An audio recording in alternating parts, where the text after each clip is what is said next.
গাছের গোড়া হলো আমরা। এই যে আমাদের জনগণ, এই উলিপুরবাসী, যারা কোনো উন্নয়ন দেখে নাই, যারা কোনো রাস্তাঘাট পায় না, পড়ালেখার জায়গা নাই, আপনার কি বলে স্বাস্থ্য সেবার একদম নিম্ন স্থানে আছি আমরা। কোনোখানে যে মেডিকেল কলেজে হোক সিট পাই না, মানে আপনার চিকিৎসা পাই না, আমরা ফ্রি মেডিসিনও পাই না, কোনো ওষুধও পাই না। তো এই অবস্থার থেকে আমরা মনে করি আমাদের উন্নয়ন আমরা নিচ থেকে শুরু করব ইনশাআল্লাহ। আমরা ইলেকশনটা এখন ডিক্লেয়ার হয়ে গেল, কিছুদিনের মধ্যে আপনাদেরকে আমরা আমাদের পার্টির ম্যানিফেস্টো দিব। অলরেডি আমরা 31 দফা একটা দিছি, রাষ্ট্র মেরামতের মানে একটা মানে প্রেসক্রিপশন দেওয়া হয়েছে, কিন্তু এখন আমরা ম্যানিফেস্টো দিব। আপনারা দেখতে পারেন যে আমরা কি করতে চাচ্ছি। আমরা আপনাদের স্বপ্নটা ভেঙে দিতে চাচ্ছি। মানুষকে এত মিথ্যা স্বপ্ন দেখানো হয়েছে, মানুষ এই দেশের হয়রান হয়ে গেছে। আর মানুষ মানুষের কথা শুনতে চায় না। মানুষ এখন চায় যে আপনি করে দেখান যে আপনি কি করতে পারবেন। এইটা এখন মানুষ এই স্টেজে এসে গেছে, মানুষের আর ধৈর্য নাই। কতদিন? একটা মানুষের জীবন তো একবার, তাই না? আমরা একবারই জন্মগ্রহণ করি, একবারই যে মৃত্যু হয়ে যায়। তো আমাদের তো সময় অত বেশি থাকে না। তো আমরা এতদিন এই জায়গার লোকরা যে আমরা এত বঞ্চিত হয়েছি, সেই জন্য আমাদের এইখানে আপনারা যদি আমার হাতটাকে শক্তিশালী করতে পারেন, আমাদেরকে ভোট দিয়ে ধানের শীষে, তাহলে আমি তারেক রহমানের হাতটাকে শক্তিশালী করতে পারবো। এবং এটা যদি শক্তিশালী হয়, আপনারা আমাদের উপরে আপনাদের উন্নয়নটা ছেড়ে দিতে পারেন। ইনশাআল্লাহ আমরা উলিপুরের উন্নয়ন আমরা করব। আপনারা খালি আমাদেরকে ভোট দিয়ে একটু সহযোগিতা করেন। প্রথমবারের মতো আপনারা একটা চেষ্টা করেন, আমাদের উপরে একটা আস্থা রাখেন, আমাদেরকে দেখেন। আমরা যদি না পারি আপনাদের কাজ করতে, তাহলে আগামীতে আমাদেরকে ভোট দিয়েন না। সোজা কথা, তাই না? আমরা যে পারবো এটা এখন বলতে হয় যে আমার যে অন্য পার্টি আছে, অন্য পার্টির লোকরা এখানে কি করছে সাধারণ মানুষের জন্য। আমি তো কিছু না হইলেও কিছু তো করছি, কিছু লোকের তো উপকার করতে পারছি, এখনো করছি। ওনারা কি করছে? কেউ তো কিছু করে নাই। উড়ে এসে জুড়ে বসে গেল, ইলেকশন হলে এসে গেলাম, হয়ে গেল। আমরা তো আপনাদের সাথে শীত, গ্রীষ্ম, বর্ষা, শরৎ, হেমন্ত, শীত ও বসন্তে সব সময় আছি। আমরা এমন কোন সময় নাই যে আপনাদের পাশে আমরা দাঁড়াই নাই। হয়তো সব জায়গায় যেতে পারি না, আমরা তো সরকারে ছিলাম না, কিন্তু আমরা সব সময় আপনাদের পাশে আছি।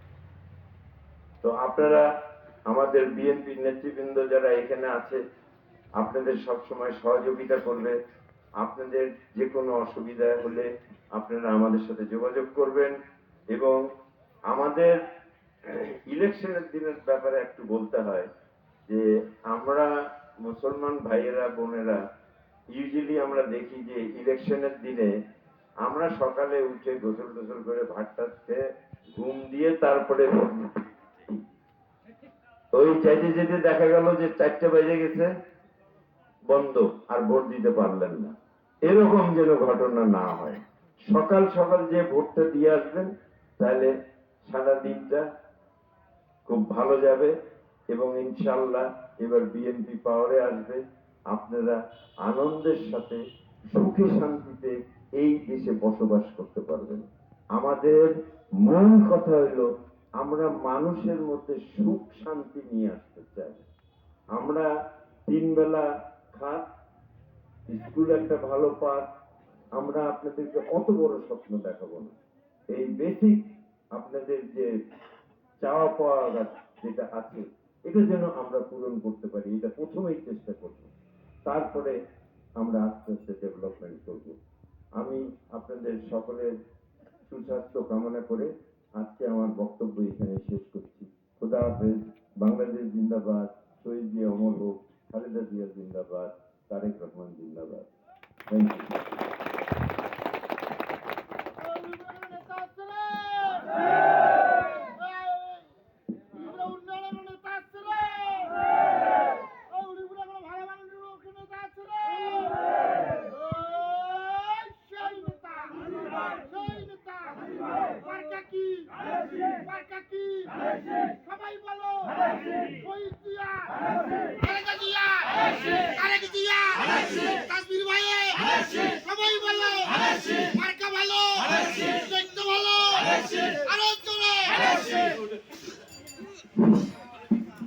প্রিয় নেতৃবৃন্দ, আমাদের আজকের প্রধান অতিথি আপনাদের সামনে অনেক গঠনমূলক বক্তব্য দিলেন।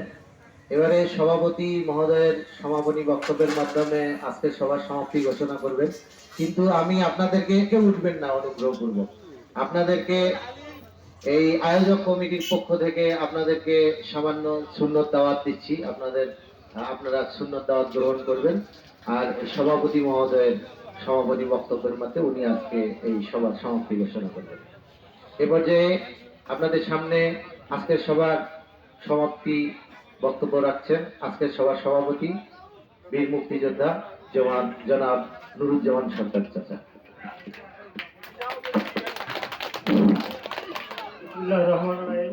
আমি কয়েকটা কথা বলতে চাচ্ছিলাম কি যে প্রমাণ করে যেতে চাই যে জিয়াউর রহমান কি করতে তাকে নিয়ে কি করতে মাইকুল ইসলাম কি করতে।